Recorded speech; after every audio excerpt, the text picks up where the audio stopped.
Nós vamos agora ao momento da palavra. Já são 10 horas da manhã, é o momento da palavra.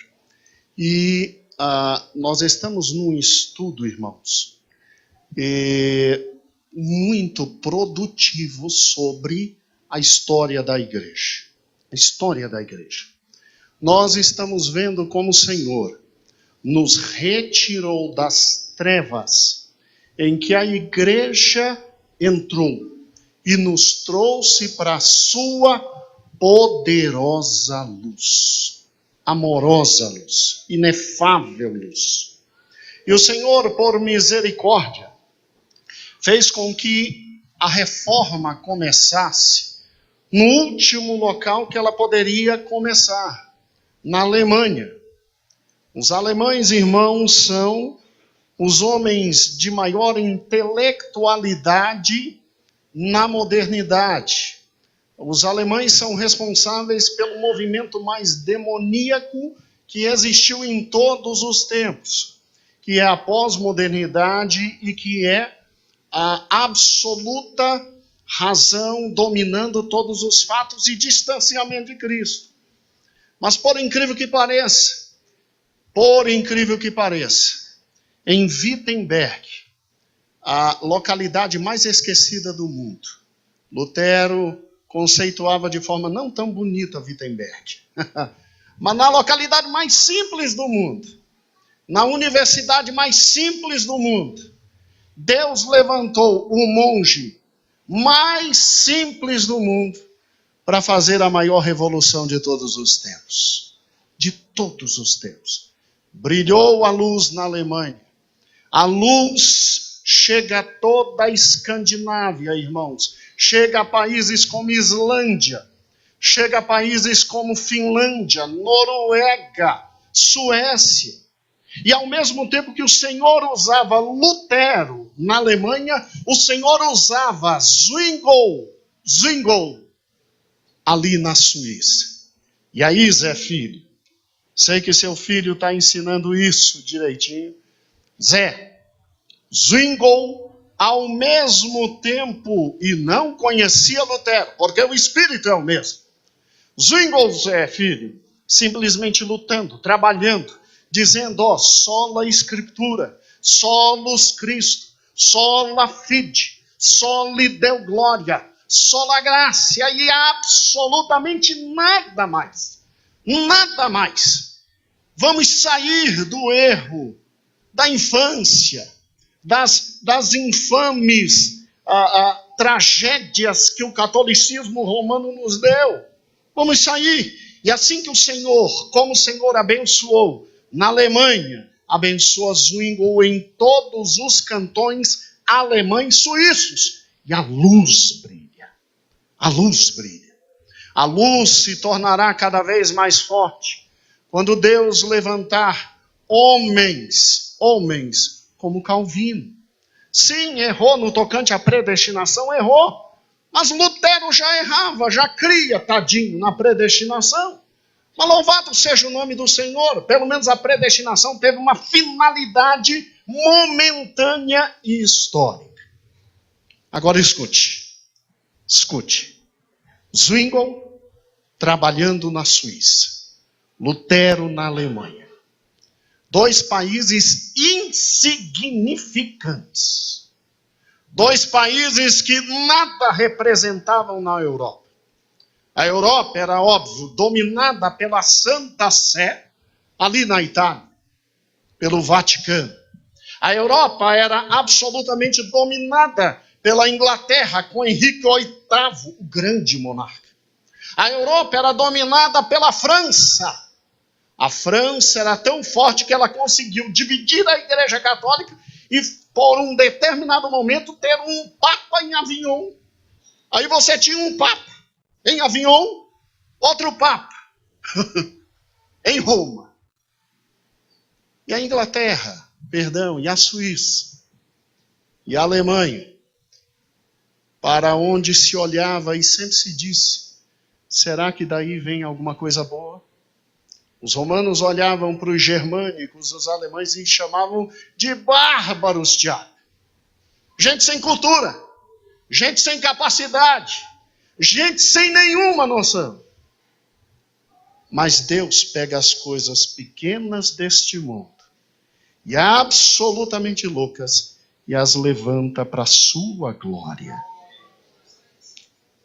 Será que em nosso meio não pode se levantar aquele homem e aquela mulher que o Senhor usará para a grande reforma que ainda precisamos? Será que no meio de vocês, meninos, jovens, rapazes, será que não é possível o Senhor levantar um de vós cheio do Espírito Santo e o Brasil tremer de forma potente, maravilhosa nas mãos do Senhor? Acaso o Senhor talvez não esteja nos levando para a maior de todas as reformas e convicções existentes? Será que da terceira etapa não pode surgir um novo Lutero? Será que do Pedregal Deus não levanta Zwinglis? Será que de Planaltina o Senhor não levanta Calvinos? Será que de Goiânia o Senhor não levanta Simons? Não despreze o dia das coisas pequenas, porque o Senhor está preparando esta obra para alguma coisa que não sabemos o que é, mas que confiamos absolutamente nele. Amados, os irmãos já ouviram falar dos reformistas radicais? Sim, temos que estudar os irmãos xiitas. Como assim, irmãos xiitas? Escute. Olha que interessante. Quando você pensa na reforma protestante, luterino, não é mensagem, é aula. Amém? É aula. Então vamos juntos? Quando você pensa na reforma protestante, como é que eu faço mesmo, Lutero? É só apertar, né? E acreditar que Deus é bom e eterno na sua misericórdia, né? Vamos juntos comigo. Quando você pensa na reforma protestante, você tem que entender algo que é extremamente simples, meu querido e prezado irmão. A reforma começa de forma magistral. Pegue isso, porque isso será importante para mim e para você. Porque a reforma começa de forma magistral. É magistral de forma magistral, grandiosa, poderosa, fantástica? Não. Não é magistral nesse sentido. É magistral no sentido de que Lutero, Zwingli e Calvino acreditavam que era possível pegar a igreja, Roberto, e mudar. Que não era possível. Para que dividir a igreja? Para que quebrar a igreja? Para que arrebentar a igreja? Nós somos um povo, lavados e remidos no sangue de Cristo. Tudo bem, fomos enganados mais de 700 anos pelos papas que passaram, mas por que não modificar a igreja? Através da palavra.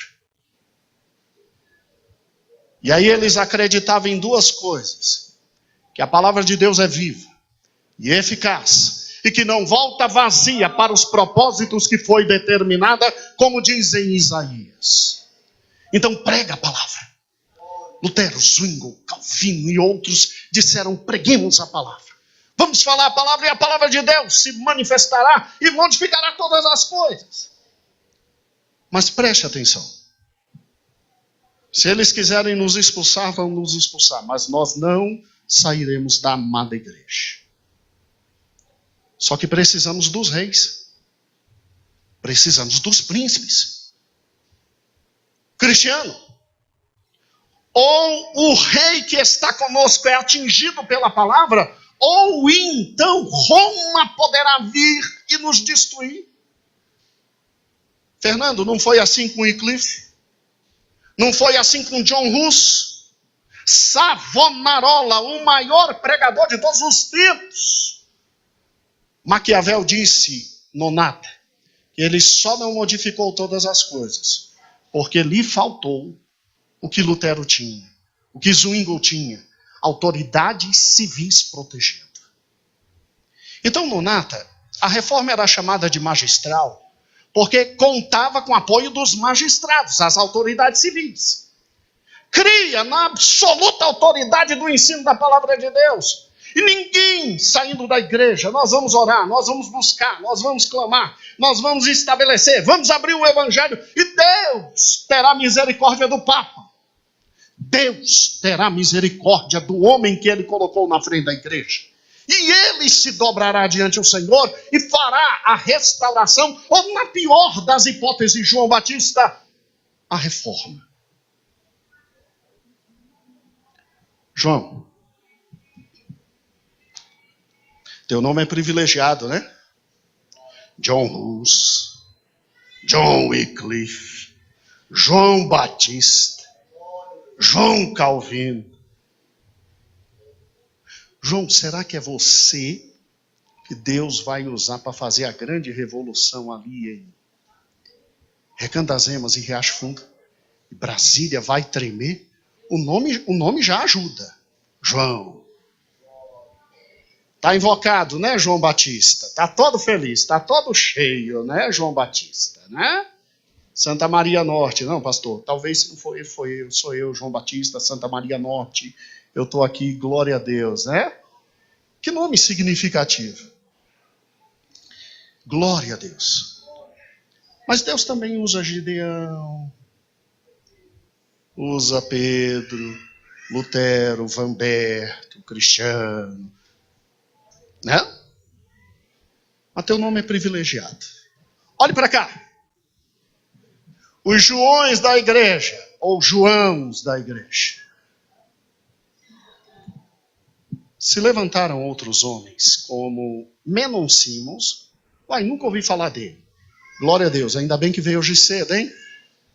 Thomas Muster, Gabriel, Conrad Gabriel e Félix Mans. Esses homens disseram o seguinte: Lutero é preguiçoso. Calvino é dorminhoco. E Zwingli não está avançando. Você já viu alguém elétrico ligado no 320? Professor, eu não sou elétrico nem ligado no 320, mas eu já vi. Pastor, eu nunca vi, e eu é que sou. Então você é mais ou menos esse tipo de gente. Você é radical. Você não quer as coisas para amanhã, não. Você quer as coisas para ontem. Você é o tipo de gente que acredita no seguinte: que história é essa de união entre igreja e Estado? Quando isso aconteceu com Constantino, nós fomos arrebentados. E entrou na igreja toda a malignidade. Que história é essa de acreditar na palavra de Deus enquanto ensina e que ela faz absolutamente tudo? Não. Pregou, já chama o indivíduo, já bate, já arrebenta, já quebra no meio, porque a atuação da palavra de Deus nós cremos, mas nós queremos a prática imediata da mesma. Você conhece alguém assim? Já viu alguém assim? Você é assim? Então você é diferente de mim. Eu sou um pouco mais calmo. Você seria um reformador radical.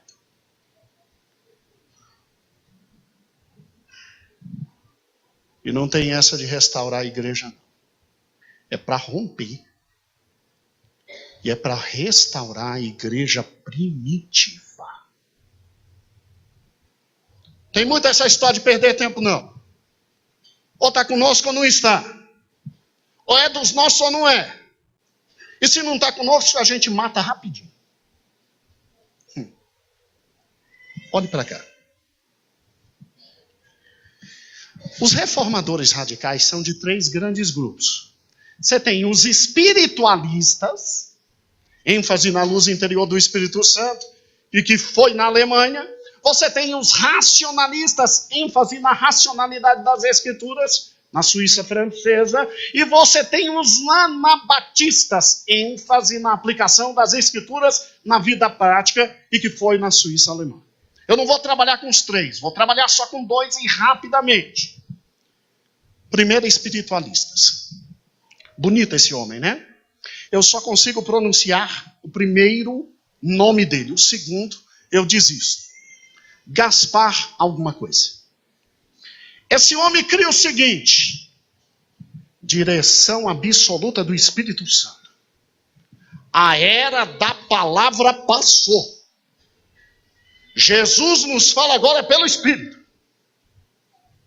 A palavra é só para conduzir o crente até Cristo. Depois, nada mais de palavra. Vida diária com o Espírito Santo, que estaria conosco, nos guiando em toda a verdade. Calminha. Relativização, então, do solo ao quê? E o pior, a Bíblia fica em posição secundária em relação às revelações pessoais. Experiências místicas com o Espírito Santo. O Espírito Santo falou, falou. Tá, e o que a Bíblia diz? Não, a Bíblia só me levou até Cristo. A partir de agora é a era do Espírito. Eu não preciso investigar se o Espírito que está falando aqui dentro, Renato, é o mesmo que está na Bíblia. Porque a era é do Espírito. Renato,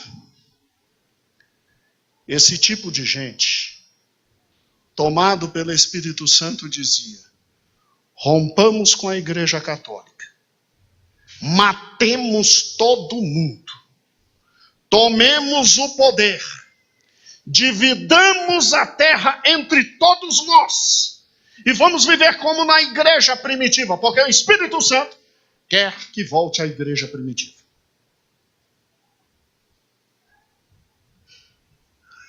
Tá, e quem for contra? Não, a gente mata. A gente mata. Tá de brincadeira, pastor. É? Olha para cá. Já ouviu falar deste homem? Thomas Muster. A cara dele é de alemão, né? Olho verde. Thomas Muster foi um dos maiores amigos de Lutero. Thomas Muster, ele simplesmente foi colocado por Lutero numa das igrejas luteranas mais estratégicas, porque era o seguinte: você tinha que conquistar o rei, conquistou o rei para Cristo, ele dizia, todo mundo agora é cristão, e todo mundo tinha que ser cristão. Era simples, o evangelismo na época de Lutero, fantástico. Hein? E aí depois que Lutero conquistava os reis, ia conquistando os seus súditos com a verdade do evangelho, e não era difícil conquistar nenhum nem outro, porque o evangelho era a verdade. E Thomas Muster foi colocado numa das principais cidades, porque esse menino é um dos maiores teólogos que nós já tivemos no mundo.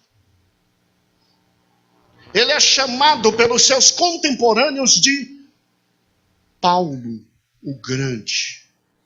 A profundidade do conhecimento, do entendimento, da razão, era enorme nesse homem. E Lutero disse, bem, eu fico aqui em Wittenberg, mas você fica na cidade que eu sempre esqueço o nome, glória a Deus. Você fica lá e cuida lá. Thomas Muster começou a se envolver com os radicais espiritualistas. E a primeira coisa que ele disse foi o seguinte, a crítica de Muster ao catolicismo não era apenas em decorrência da interpretação do evangelho, mas em decorrência da riqueza detida pela igreja. Ele disse, vem cá, como é que a igreja católica é rica e meus membros estão tudo pobres? Estão tudo passando fome. Peraí, tem um problema muito sério aqui. A essência do cristianismo não é a humildade, nem a igualdade, nem a solidariedade, nem a divisão dos bens. Thomas Muster, nessa história de ser dominado pelo Espírito Santo, independente da palavra de Deus, ele disse, o Espírito me tomou, e eu sou representante de Cristo, Sorilene, e eu estabelecerei na Alemanha o reino milenar de Cristo. Fantástico, hein, Sorilene?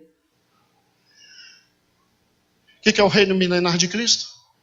De igualdade, de justiça, de paz, de alegria, de felicidade. Ele faz o que nós chamamos de revolta dos camponeses.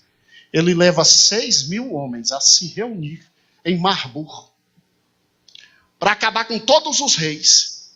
E por causa dele, todos os camponeses alemães morrem. Olha que maluco. Para Münster, a sociedade igualitária cristã não seria construída apenas com palavra. Ele chamava Lutero de um irmão preguiçoso. Aí Lutero começou a chamá-lo de radical maluco. Aí ele chamava Lutero de porco gordo preguiçoso. Aí o outro apelido que Lutero deu para ele é impublicável aqui na igreja. Os dois brigaram. O evangelho que tinha tudo para ganhar com Thomas Münster. O evangelho que tinha tudo para ganhar com esse homem, um dos grandes teólogos de todos os tempos. O evangelho que tinha absolutamente tudo para ganhar da união dele com Lutero, seu líder, é quebrado.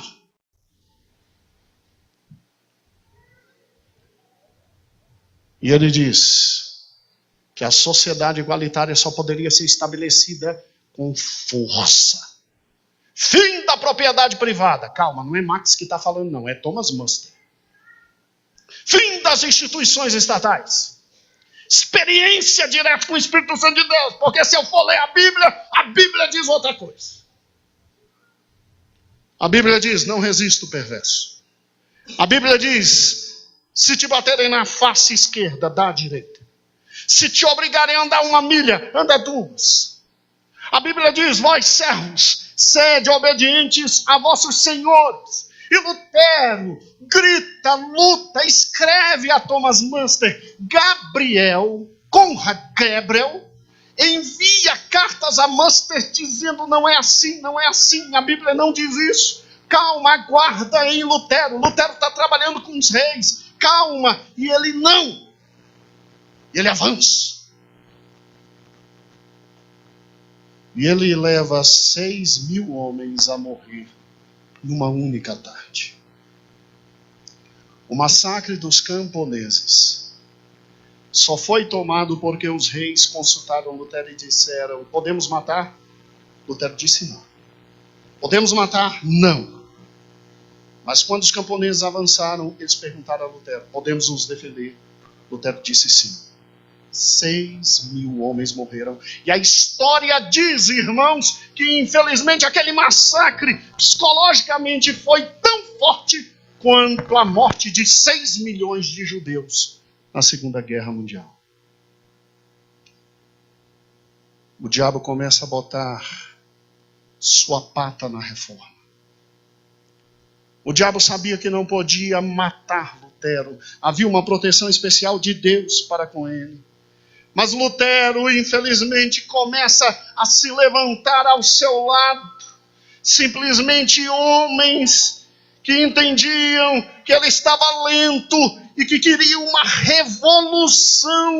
E que tomados por um tal de espírito, que de santo não tinha nada, mas era um espírito que os tomava, mas não resistia a uma simples leitura da palavra de Deus, foram conduzidos à morte.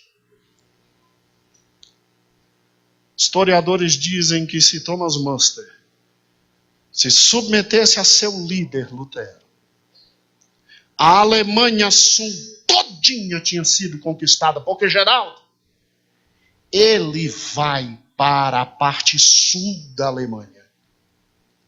E ele é o único na parte sul que leva o protestantismo. E ninguém se levantava contra ele. A oratória dele era inigualável. A capacidade mental dele fantástica. Ele era um homem que levantava, irmãos. Thomas Münster levantava defunto para lutar do lado dele. Nem Charles Spurgeon pregava como Thomas Münster. Ele, ao invés de se unir com seu líder Lutero, ele divide o movimento. Os camponeses no sul se levantam. Morte completa. Nunca mais conquistamos o sul da Alemanha. Até hoje. Agora escute. Chuta quem leu este homem e escreveu o livro O Capital. Karl Marx. Tratado das Nações. Engels. Dele nasce todo o comunismo. Você está pensando que quando eu e você nos levantamos contra a liderança da igreja, achando-a absolutamente lerda, inerte, pequena, ruim, maléfica, e tentando ainda provar que estamos dominados pelo Espírito Santo, você acha que a gente leva à morte somente os irmãos que estão conosco? Irmãos, nós somos instrumentos do diabo para gerações futuras. Se tu és um Thomas Monster, então te subordina a teu pastor. No momento certo, Deus te levantará. Deus te colocará como anjo da igreja no momento em que tu puderes discernir entre o bem e o mal dentro da igreja, entre ovelhas e cabras, entre trigo e joio. E o Senhor te levantará, e o Senhor, nesse momento, dará-te honra, glória, autoridade, e aí sim você estará preparado para fazer a diferença. Até lá, aquieta teu coração. Espera no Senhor. Ora com fidelidade. Mostra os erros e incoerências a teu líder de forma separada, sem criticá-lo abertamente. Ame-o. Thomas Monster gera Thomas Monster. Verinha e João. A história diz que Thomas Monster teve em sua igreja 5 Thomas Monsters.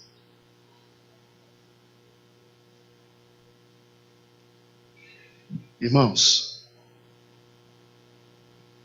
entendeu o que os espiritualistas fizeram? Aquele outro grupo não vou estudar com vocês hoje. Ele será estudado em tua igreja, mas eu preciso daquele último ali, dos reformadores radicais. Os anabatistas, que defendiam a aplicação das escrituras na vida prática. Olhe para cá. Não na Alemanha, mas na Suíça, socorro. Na Suíça de Zwingli. Algumas perguntas começaram a ser feitas. Você consegue responder essas perguntas? Olhe para cá. Primeira pergunta. Olharam para Zwingli e perguntaram: Zwingli, quando Jesus chama Herodes de raposa, o que ele queria dizer?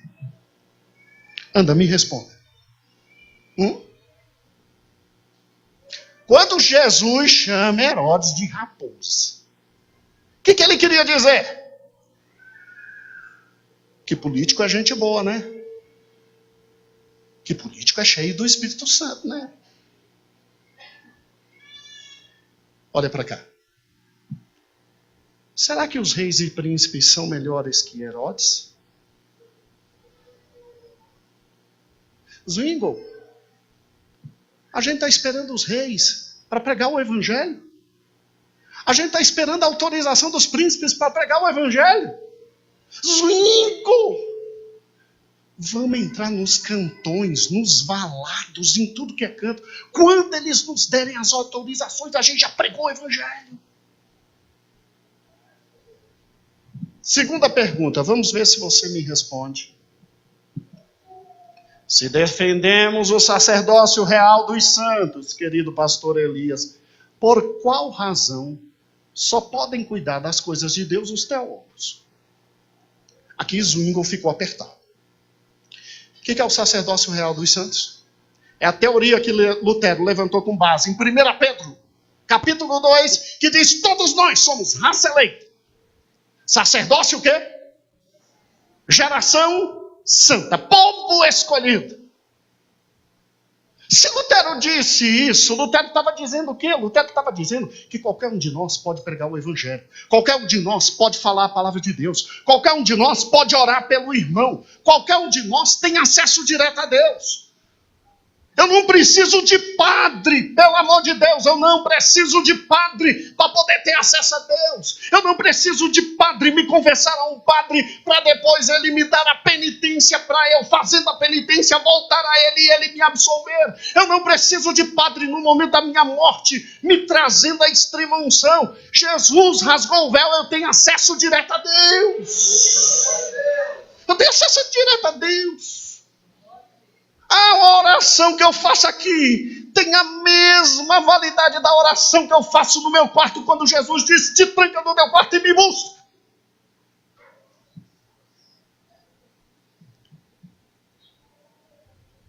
Perguntaram para Zwingli, principalmente Conrad Grebel. Grebel disse: Zwingli, eu não posso pregar o evangelho? Não, você não é teólogo.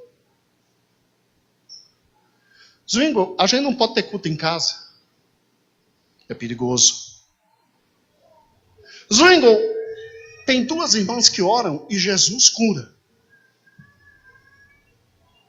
Aqui que eu quero ver tudo.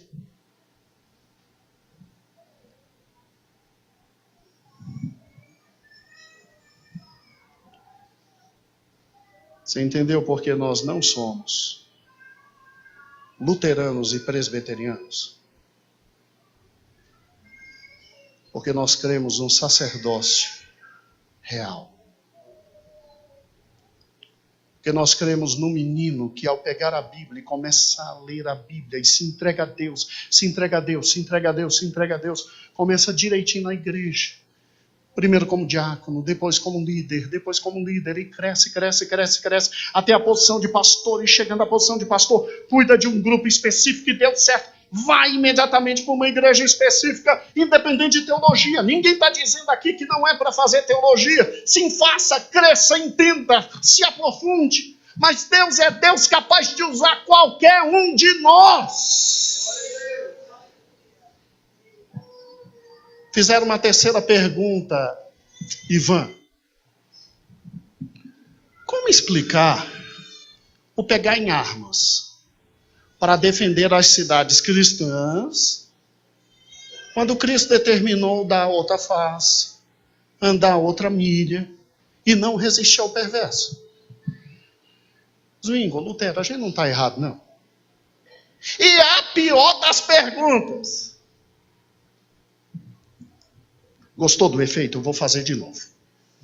Eu descobri que esse efeito existe. Ó lá. Que delícia.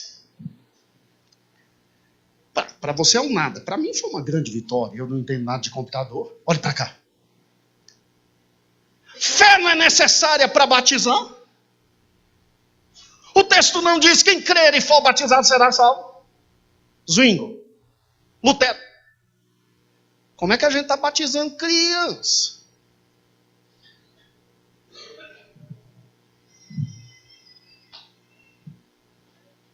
Escute isso. Rapidamente.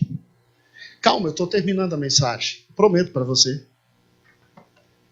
Lutero, tadinho, ficou tão encrencado com a pergunta: criança não crê, como é que a gente está batizando criança? Que Lutero fez o seguinte, escute. O batismo de crianças está vendo que eu estou lendo sem os óculos? É que Jesus ontem me deu novas leis. Calma, ele ainda não me curou, ele vai me curar. Aí é interessante, o Moisés e meu filho brincam comigo, porque aqui eu vejo longe, aqui eu vejo perto. Aí eles disseram que quando eu for ler, é para fazer assim. Quando eu for falar para a igreja, é para fazer assim. E depois perguntem ao Moisés como é que eu faço os 2 olhos ao mesmo tempo. É indescritível. Escute. Você não sabe a felicidade que eu estou hoje aqui, porque todas as outras ceias eu estava sem meus olhos, arrebentado, com meu pai arrebentado, ainda tendo que pregar o evangelho. Meu pai está bem, meu pai está bem, meu pai está bem, meu pai está bem. Hoje ele vai cear com a gente, porque todo mundo andou reclamando para ele que eu não sei fazer a ceia. Então, hoje ele vai cear com a gente. Tá? E quem sabe na próxima ceia ele esteja conosco. Já imaginou? Vamos juntos. O batismo de criança é análogo à circuncisão do Velho Testamento. A criança não cria no Velho Testamento, mas os pais criam. Por isso a fé era imputada à criança. Escute, a fé, por assim dizer, é imputada à criança no batismo, mesmo que ela não esteja consciente. Basta os pais crerem que a fé dos pais atinge a criança e a criança é salva. Colou? Imagina os alunos de Lutero ouvindo isso. Com a Bíblia na mão, o grego do lado, o hebraico do lado, aprenderam com Lutero e dizendo: tá de brincadeira, né? E quando Zwingli foi tentar explicar para os seus alunos, aluno é bicho difícil. Irmãos, eu tenho aluno é bicho difícil. Não se prepare para a aula não, para você ver se ele não te engole. Quando Zwingli foi explicar, Fabiano, ele disse o seguinte: os pais fazem a confissão de fé em favor do filho. E o filho é recebido por Deus, não por causa da fé dos pais, mas por causa do pacto. Assim, como cremos na predestinação e os pais já foram predestinados ao céu, dificilmente o filho de um eleito vai para o inferno.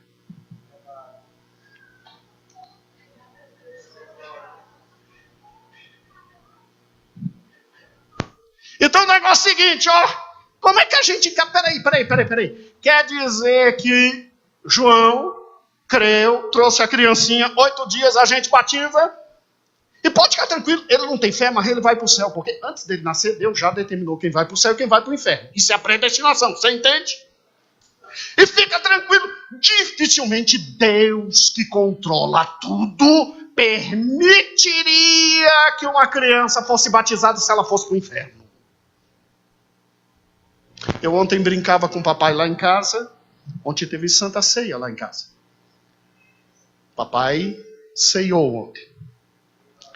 E eu dizia: papai, no dia que o senhor caiu, olha o que eu fiquei pensando, irmãos. Deus me perdoe.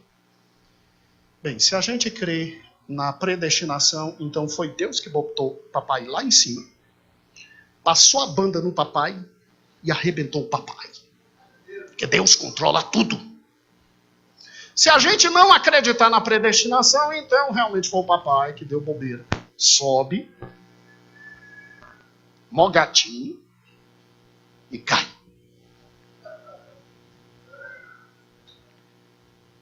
Você acredita que eu tenho amigos professores que estão tentando me converter ao calvinismo e eu tentando convertê-los ao pentecostalismo? Eu tenho um amigo, ele orou por mim, orou pelo meu pai e ele disse assim: Gedeon, você pode ficar tranquilo. Teu pai é a maior prova de que o calvinismo existe. Eu disse: por quê? Teu pai não tem como fugir do destino que Deus traçou. Se ele tiver que cair 90 vezes, ele vai cair. Mas eu estava orando pelo teu pai, Deus falou no meu coração que teu pai, desde o ventre, ele não tem possibilidade de fazer escolhas. Ele está predestinado. Irmãos, eu não sei se isso é verdade. Espero que meu pai não seja a maior prova da predestinação. Porque nós cremos no livre-arbítrio. Mas que às vezes a gente olha para o pai e diz assim: tadinho, não tem escolha. A gente olha. Aí eu estou criando uma outra teoria, que depois que o papai me autorizar, eu divulgo para os irmãos. Tá certo? Espero que não seja herética. Por isso estou conversando com o Pai. Cristiano, olhe para cá. Estamos terminando. Temos que ceiar. Como é que se responde essas perguntas?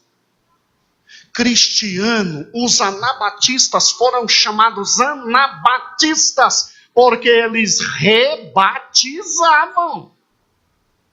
E foram chamados radicais por causa desses princípios. Me diz que esse povo está errado. Me diz que esse povo está errado. Nega a verdade desse povo. Irmãos, em nome de Cristo é simples, é extremamente simples. Absolutamente simples. O que nós temos com o governo? O que nós temos com a política? Irmãos, Deus não autorizou todos nós pregarmos o Evangelho, anunciarmos sua palavra, divulgarmos que Ele é Deus, evangelizar por todo mundo, batizar. O Senhor não nos deu a crença na soberania dele, a tal ponto que se tivermos que andar 1 milha, 2 milhas, ele não terá misericórdia de nós. E o mais importante, irmãos, a gente batiza é quem crê. A gente batiza é quem crê. A fé vem antes do batismo, e o batismo não é tão somente a resposta à fé. Olhe para cá. Eu errei. Olhe para cá.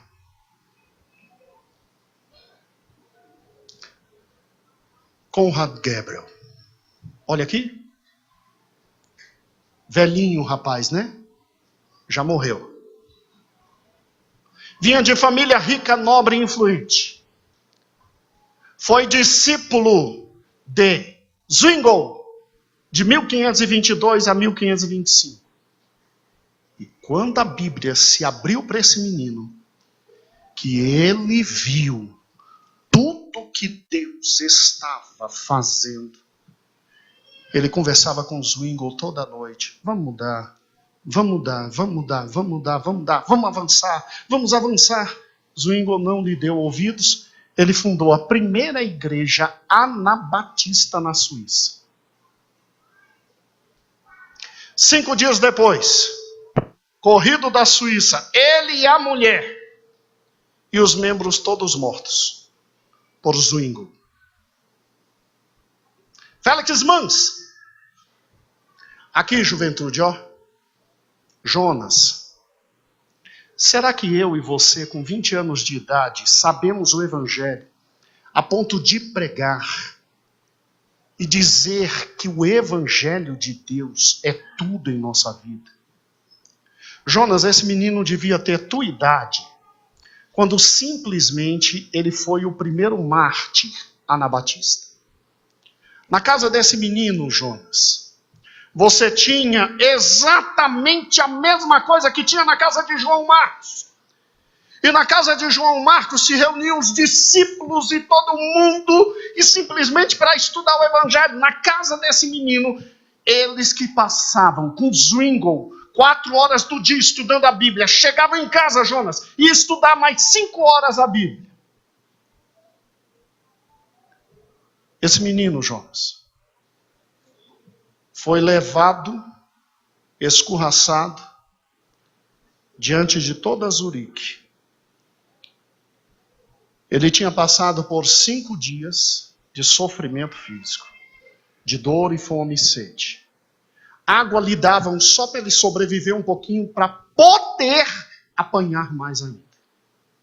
E ele estava apanhando porque ele queria o retorno da igreja, não como um maluco de Theodor Muster, Thomas Muster, mas a igreja diante do Espírito. Ele queria pregar o Evangelho e ele era impedido. Ele queria falar da palavra de Deus e não lhe era dada a palavra. Ele queria dizer para os vizinhos, Jesus salva. E quando esse menino foi batizado, e o pior, ainda afundaram ele na água e trouxeram. Condenação, morte. Arrancaram metade da língua deste menino. A mãe viu o momento que ele foi passando arrastado para ser jogado no rio, frio e gélido e para morrer. E ele pregava. E ela dizia: não pare de falar, meu filho. E ele pregava: não pare de falar, meu filho. E ele pregava. A mãe não foi morta porque era idosa. Balthasar Hubmeier, doutor em teologia, simplesmente padre na sua paróquia, quando ouviu o evangelho na simplicidade e integridade, tornou-se anabatista e batizou numa única tarde ele mesmo e 300 membros. Qual foi o resultado dele? Em 1528, queimado onde? E a esposa, sabe como se matava anabatista? Afogando no rio. Vocês não querem batizar de novo? Nós vamos te matar com água.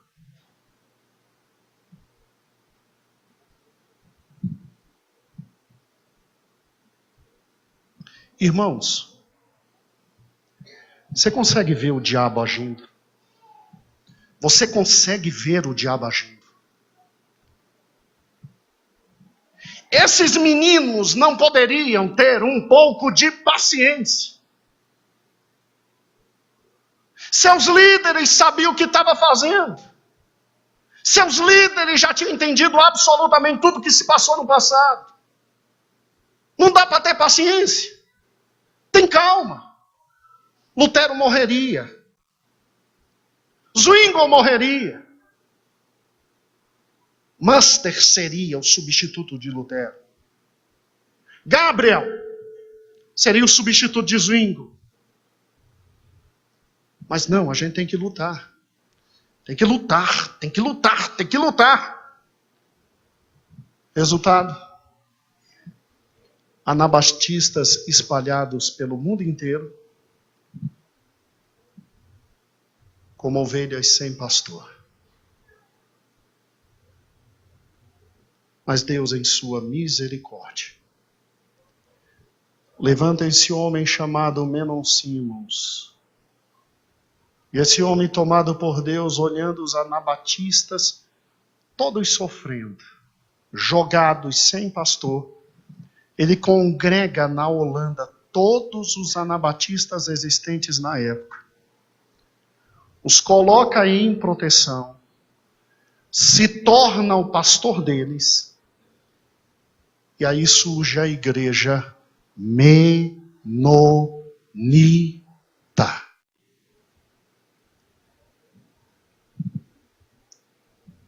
Sim, como anabatista também foi morto. Mas agora eles tinham uma igreja.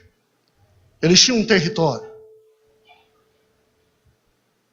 Será que Lutero e Zwingli não teriam um pouquinho de hombridade a tirar o ego e a ouvir seus discípulos? Será que era difícil isso? Você já imaginou, irmãos, o que é perder? Lutero perder Thomas Münster. Você já imaginou o que é?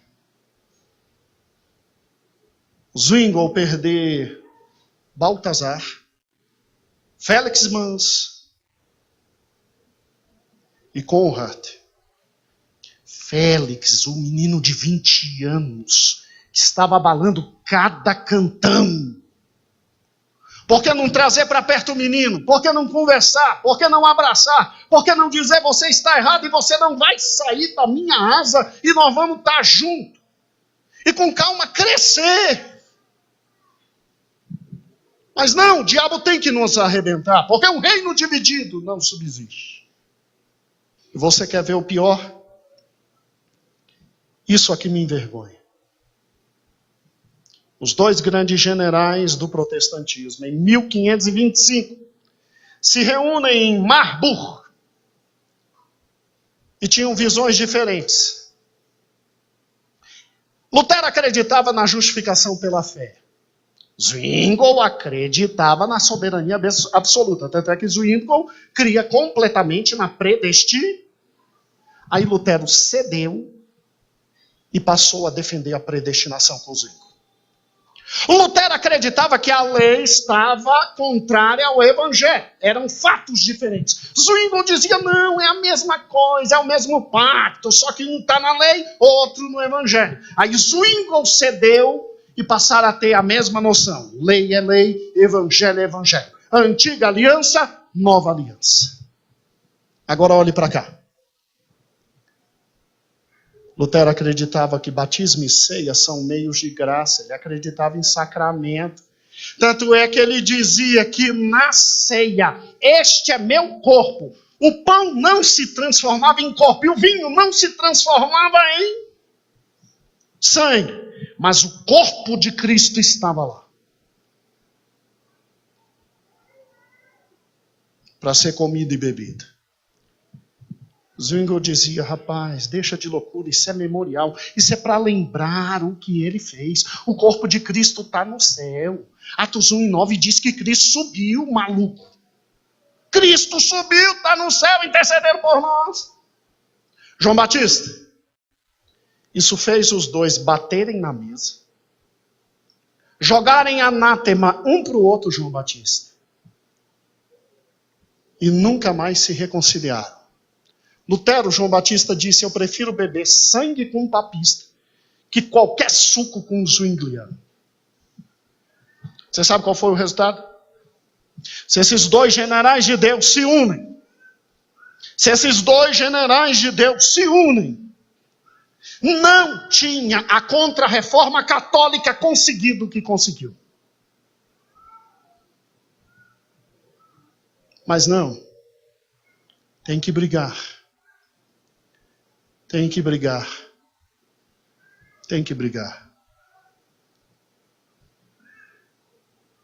O diabo não matou Lutero nem Zwingli. O diabo foi muito mais eficaz. Os separou.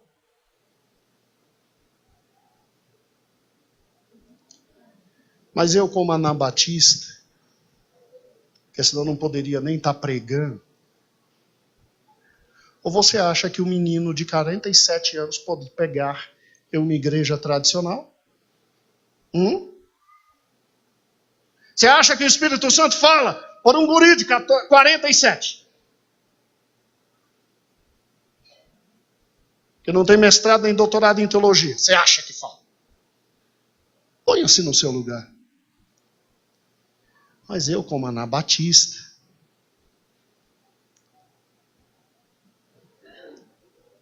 eu creio que um dia meu Senhor se levantará. E aquilo que ele pediu em João, na oração sacerdotal, que eles sejam um, como eu e tu, ó Pai, somos um.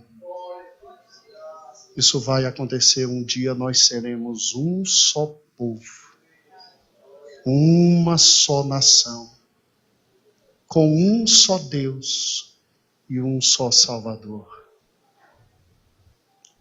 Eu espero que Deus levante no nosso meio homens como esse aqui. Não funciona, Lutero. É o anterior. Eu espero que Deus levante Menon Simons. Homens simples. Que veem seus parceiros mortos. E diz, vem cá, tem abrigo para você. Tem água para você. Tem casa para você. Tem graça para você. Vem para cá. Tá, nós somos chamados pelos grandes e pelas igrejas absolutamente tradicionais, malucos. Mas a gente sabe em quem tem crido. A gente sabe o evangelho que tem crido. A gente crê que o Senhor de pequenos, Ele faz perfeito louvor. O Senhor pode levantar qualquer um de nós para a realização de sua obra e da sua graça. Basta estudar e se dedicar a Ele. Mas que esta manhã o Senhor tenha falado ao nosso coração. O levantar é de Deus, mas a opção pela unidade é sua. É minha, somos nós que falamos. Não aguento o indivíduo e não fico do lado dele. Ou somos nós que falamos, eu não aguento, mas Deus o amou da mesma forma que me amou e enviou seu Filho. Somos nós que, como liderados, podemos escolher entre trabalhar e ajudar os líderes ou simplesmente rachar, quebrar, arrebentar.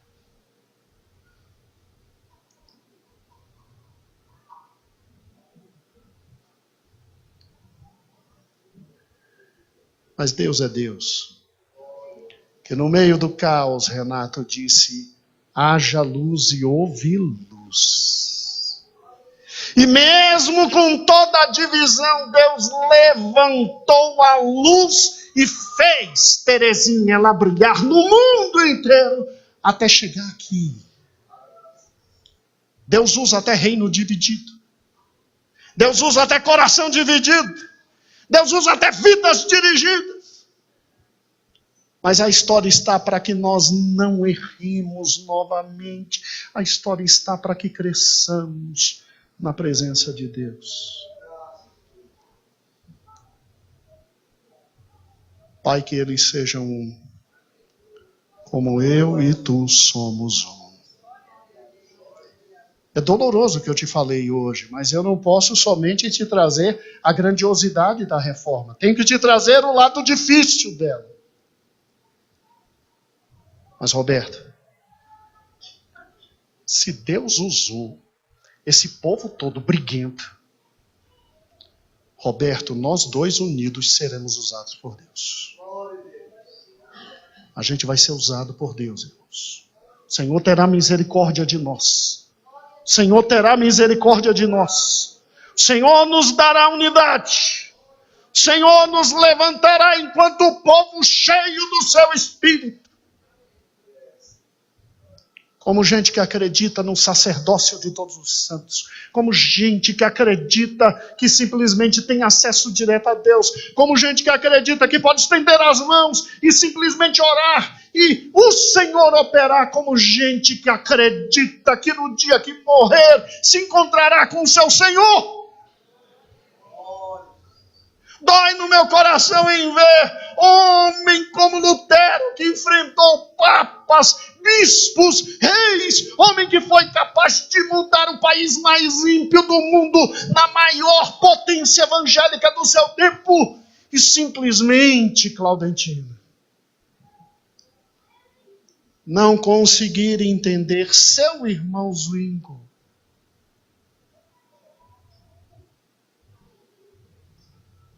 Lutero era um homem tão amoroso que sua filhinha, aos 12 anos, antes de morrer, ele chega perto, ele ora, ele busca a Deus, ele ora, ele busca a Deus. A menina não vai viver. E ele olha para sua filha e diz, filha, você sabe o que está acontecendo?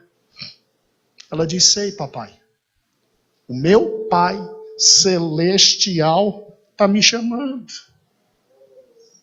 Lutero diz, olha, o teu pai humano queria tanto te segurar aqui, mas que seja feita a vontade do teu Pai Celestial. Um homem que consegue colocar o Evangelho neste nível numa criança de 12 anos. Não consegue olhar para os menores e entender a dificuldade dos menores e trabalhar pelos menores.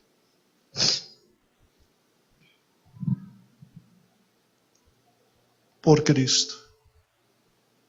Que o Senhor tenha misericórdia de nós.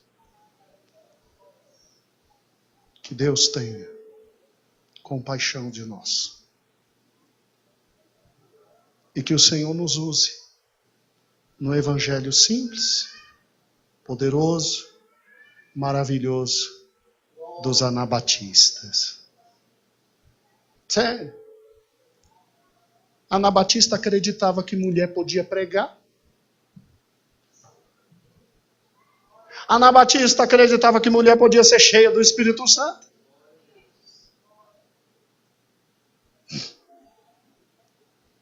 O véu rasgou.